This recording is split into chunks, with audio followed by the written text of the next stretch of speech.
Hello aunty, नमस्ते aunty, नमस्ते। त्यही त तपाईँले भन्नुभएको रहेछ अब तपाईँको छोरा त ठुलो भयो रे, बोलेन रे होइन, उहाँहरूलाई इज्जत गरेन रे होइन, केही पनि गरेन रे, टिकटक 2-4टा टिकटक बनाउँदै भाइरल भयो रे, भाइरल भएर त हो इज्जत पनि गरेन रे हाम्रो है।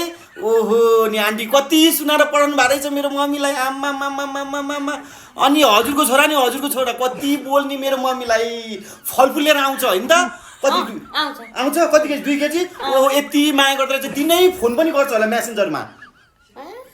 अनि ल देख्नुभयो त आन्टी, अहिले कसैले कसैको जमानै छैन, कसैले कसैलाई मतलब गर्नै पर्दैन, बस आफू खुसी हुने हो आन्टी।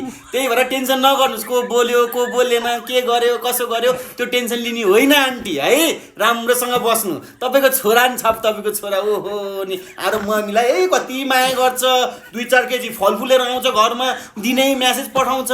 ल्यायो हावा होइन अनि त्यसपछि त्यो आन्टीले हो त्यस्तो भनेपछि त अनि सबैको त्यही त हो नि, होइन र भने। त्यही भएर अरूलाई केही भन्नुहुन्न क्या आन्टी, पहिला आफूलाई हेर्नुपर्छ है आन्टी। हस् नमस्ते, राम्रोसँग बस्नु होला, कुरा चाहिँ अलिक कम काट्नु होला है आन्टी। हस् नमस्ते, होइन त मम्मी।